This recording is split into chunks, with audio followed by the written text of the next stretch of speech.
Good morning bank Nifty lovers. तो चलिए market की पल्स पकड़ते हैं। देखो आज का जो ओपनिंग है ना, बहुत ही इंपॉर्टेंट है कि मार्केट ओपन कहाँ पर होगा। तो देखो कुछ बैंक निफ्टी में 134 पॉइंट का गैप डाउन हुआ है। जब गैप डाउन हुआ तो इसका मतलब मार्केट में कुछ वीकनेस आ चुका है। अगर गैप अप होता ना, फिर हम लोग बिंदास बाइंग करते हैं। यहाँ पर जो भी सेलिंग करके जा रहे हैं, देखो मार्केट बार्स को निकालते निकालते ऊपर गया है। ठीक है, अब ये गैप डाउन दिया है, मतलब क्या हो सकता है कि यहाँ पर जो भी बाइंग करके बैठे हैं डाउन साइड पे, उन्हें भी मार्केट टारगेट कर सकता है। तो ओपन होने देते हैं, कैंडल देखते हैं, उसके बाद हम लोग कुछ देखेंगे। देखिए जैसे कि डिस्कस किया था, मार्केट गैप डाउन पे ऊपर एक ही हाल में जा सकता है, ओपन होते मार्केट कंटिन्यू ऊपर, कहीं भी होल्ड नहीं। ठीक है, एक दो कैंडल तो देना पड़ता है, नहीं तो मार्केट कैसे इससे जा सकता है। लेकिन हाँ, ज़्यादा नहीं, ऐसा नहीं कि कोई भी सोच पाए रिट्रेसमेंट हो गया। जैसे ये रेड कैंडल तो दे दिया, लेकिन ये ग्रीन में कन्वर्ट होकर ऊपर चला गया, ऐसा कुछ। लेकिन अभी हम लोग फास्ट ट्रेड नहीं लेंगे, थोड़ा सा वेट करेंगे, क्योंकि देखो जैसा चार्ट है ना, यहाँ पर मार्केट ऊपर भी जा सकता है, नीचे भी जा सकता है। तो थोड़ा सा वेट करके ट्रेड लेना बहुत ही बेहतर होगा। तो हम लोगों ने क्या किया, एक पुट साइड का ट्रेड बना लिया। अब डिस्कस करते हमने यहाँ पर पुट साइड का क्यों ट्रेड लिया। देखो कॉल हम ट्रेड करते हैं, मैंने जैसा डिस्कस किया, ओपन होते ही कंटिन्यू निकलेगा तभी हम लोग सी बाइंग पे जाएंगे। ऐसा वैसा कोई भी रिट्रेसमेंट कर दिया तो मार्केट नहीं जा पाएगा ऊपर। तो देखो मार्केट ने यहाँ पर एक तो रिट्रेसमेंट कर दिया, अब जैसे ब्रेकआउट होंगे तो बाहर से आना एड ऑन हो जाएंगे। अगर ब्रेकआउट पे बाहर आ ही जाएंगे तो मार्केट ऊपर कैसे मूव कर रहा है, नहीं कर पाएगा। वो क्या करेगा, ब्रेकआउट करेगा, बायर्स को लेगा, होल्ड करेगा, फिर से नीचे आ जाएगा। कुछ ऐसा चार्ट बनने वाला है। तो मार्केट में क्या होगा, ऊपर तो जाने से रहा। अब निफ्टी को अगर आप देखोगे, निफ्टी ने भी क्या कर रहा है कि यहाँ पर सपोर्ट होल्ड कर रहा है। अगर निफ्टी ऐसे सपोर्ट होल्ड कर रहा है, जैसे ब्रेकआउट होंगे इस सब लेवल का, मार्केट में बाहर आने लेंगे। ऊपर से एक लेवल है देखो 25,800 का, तो मेजोरिटी बाहर आने लेंगे। और ऐसे कैंडल देके ऊपर जाएगा तो और भी बाहर आएंगे। सेंसेक्स का क्या है, देखो इसने तो ओपन हुआ था 84,000 पे, रिफ्रेश कर लेते। देखो इसने ओपन हुआ था 84,000 पे। जब भी एक पीएसवाई लेवल होता है तो मार्केट कुछ तो कंफ्यूजिंग करता है। तो देखो ऊपर नीच कर रहा है, फिर भी सीपी का ब्रेकआउट भी क्या है, सपोर्ट भी होल्ड कर रहा है। एंड मार्केट में यहाँ पर ऐसे सपोर्ट को देख के ज़्यादातर बायर्स आएंगे।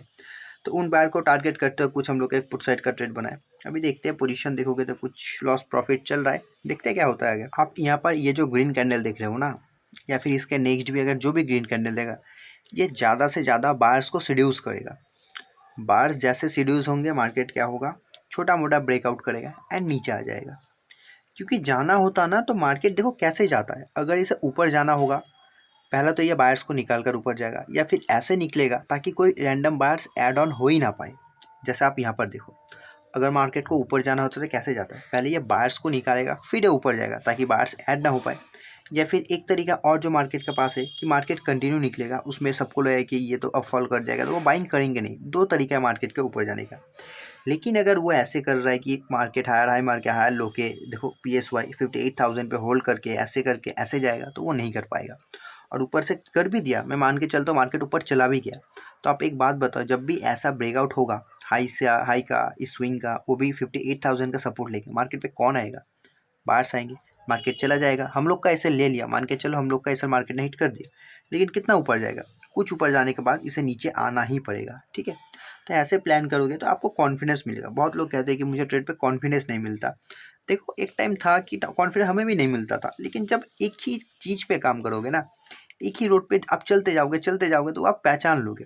कुछ ऐसा हाल है कि एक ही ट्रेड, एक ही स्ट्रेटजी फॉलो करते जाओ। SL target doesn't matter. ठीक है, प्रॉफिट हो लॉस हो ये मैटर ही नहीं करता। मैटर जो करता है कि आपका कॉन्फिडेंस कितना था, क्या आप सही थे, आपने क्या राइट डिसीजन लिया था इस ट्रेड में। तो बस मेरे हिसाब से आपका गलत ट्रेड भी सही है, अगर आपके पास ये सब रीज़न ठीक है। कॉन्फिडेंस में बैठे थे, आपका डायरेक्शन सही था, ठीक है, आपने अपना स्ट्रैटेजी को फॉलो किया था, कुछ भी रूल ब्रेक नहीं किया था, फिर भी आपको मार्केट ने एसएल दे दिया, मैं कहूँगा बहुत ही अच्छे एसएल लिए। आप निफ्टी का चार्ट देखो, ये जो 3 ग्रीन कैंडल दिया, आप ये फाइंड आउट करो कि ये 3 ग्रीन कैंडल का देने का रीज़न क्या था, इसके पीछे मोटिव क्या था मार्केट का। क्या ये देना इम्पोर्टेंट था? बिल्कुल इम्पोर्टेंट था, क्योंकि बायर्स भी डरे हुए हैं, सेलर्स भी डरे हुए हैं। बायर्स को लग रहा है मार्केट फॉल कर जाएगा, सेलर्स को लग रहा है मार्केट ऊपर चला जाएगा, किसी को तो कॉन्फिडेंस देना होगा। तो ये 3 ग्रीन कैंडल से मार्केट ने बायर्स को कॉन्फिडेंस दिया है कि चलो आप मुझे बाइंग करो, मैं ऐसे भागूंगा। जैसे उन्होंने बाइंग किया, आपको देखने को मिल रहा है क्या हो रहा है, मार्केट कंटिन्यू फॉल करने लगा। कोई दिक्कत नहीं, मार्केट फॉल कर रहा है, करने दो, हमें इससे कोई मतलब नहीं, जब तक हमें टारगेट नहीं मिलता है ज़्यादा देखो स्ट्रेस मत लो। देखिए ट्रेडर्स, अकॉर्डिंग टू चार्ट इसका ब्रेकडाउन तो कन्फर्म है। ठीक है, एक तो ब्रेकडाउन देखो, मार्केट का ऊपर जाना है ना, ब्रेकडाउन करके ही ऊपर जा सकता है, इसका विदाउट ब्रेकडाउन मार्केट ऊपर नहीं जा सकता। मार्केट अगर फॉल करना चाहता है वो तो ब्रेकडाउन में कंटिन्यू करेगा, और अगर ये ऊपर जाना चाहता है फिर भी ब्रेकडाउन फिर ऊपर। लेकिन देखो प्रॉफिट जो इतना ज़्यादा फ्लैक्चुएट कर रहा है, एक बार के लिए तो लग रहा है कि इसे अगर निकाल लीजिए तो अच्छा होगा। क्योंकि क्या हो रहा है कि देखो हमने टारगेट देख चुके हैं, अभी भी देखो टारगेट पे ट्रेड कर रहे हैं, 12,000 टारगेट है, 11-12 पे ट्रेड कर रहे हैं। निकालने के लिए पोजीशन निकाल सकते हैं, लेकिन फिर लग रहा है कि मार्केट फॉल करेगा तो थोड़ा सा और ज़्यादा प्रॉफिट आप लोग निकाल सकते हैं। चलिए ट्रेडर्स, तो हमने अपना पोजीशन 12,400 पे निकाल दिया। अब पोजीशन हमने कहाँ निकाला, देखो इस ब्रेकडाउन के बाद मार्केट में कुछ गारंटी नहीं है मार्केट क्या कर सकता है, फॉल तो कर सकता है, इसलिए हम लोगों ने पुट साइड का पोजीशन बनाया था, ठीक है। लेकिन मेरे हिसाब से इस ब्रेकडाउन के बाद अगर पोजीशन निकाल दो तो वो बेहतर होगा।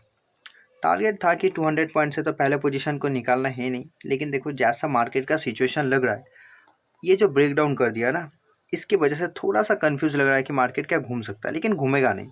क्योंकि देखो इसका मान के चलो ब्रेकडाउन किया, अगर घूमना होता ना इसी फ्लो में जाता वो, अगर इस फ्लो में नहीं जा पाया तो वो कभी नहीं जा पाएगा। अभी जो यहाँ पर होल्ड कर रहा है ये कुछ ना कुछ करके आपको नीचे ही आता हुआ देखने को मिलेगा, लेकिन इससे ज़्यादा होल्ड करते हुए मुझे सेफ लग नहीं रहा था, क्योंकि हमने 12,000 का प्रॉफिट देखा, फिर रिड्यूस होकर 6,000 पर 50% रिड्यूस कर दिया, तो उतना ज़्यादा पेशेंस से नहीं कि मार्केट में इतना ज़्यादा प्रॉफिट फ्लैक्चुएट देखे, तो हमने क्या किया, अकॉर्डिंग टू टारगेट एग्जिट कर दिया। अब मार्केट कहाँ भी जाए कोई दिक्कत नहीं। सेलिंग पोजीशन क्यों बनाया था, पहले देखो हम लोग का एनालिसिस प्लान था बाइंग करेंगे, लेकिन मार्केट ओपन होते कंटिन्यू निकलना चाहिए, तभी हम लोग सिर्फ बाइंग करने वाले। लेकिन देखो मार्केट ओपन हुआ, 2 कैंडल तो ग्रीन दिया, मुझे लगा मार्केट निकल सकता है, हम लोग बाइंग करेंगे, लेकिन जैसे ही ये रेड कैंडल आ गया मेरा प्लान चेंज हो गया थी, अब तो मार्केट नहीं जाने वाला। तो मार्केट में जैसे रेड कैंडल दिया एंड यहाँ पर होल्ड करने लगा 58,000 के ऊपर, ये क्लियर हो गया था मार्केट में ब्रेकडाउन फॉर श्योर होने वाला है। तो हम लोगों ने क्या किया, पुट साइड का पोजीशन बनाया, अपना प्रॉफिट बनाकर निकल गए। पोजीशन की बात करें, टाइमिंग दिखा देता हूँ मैं, हमने जो ट्रेड बनाया था 20 पे बनाया था, 48 पे काट दिया, 28 मिनट का पोजीशन था। बाइंग प्राइस था देखो 602, सेलिंग हमने किया 673 पे, कोई दिक्कत नहीं। आज का वीडियो यही एंड करते, तब तक लगे बाय, जय हिंद जय भारत।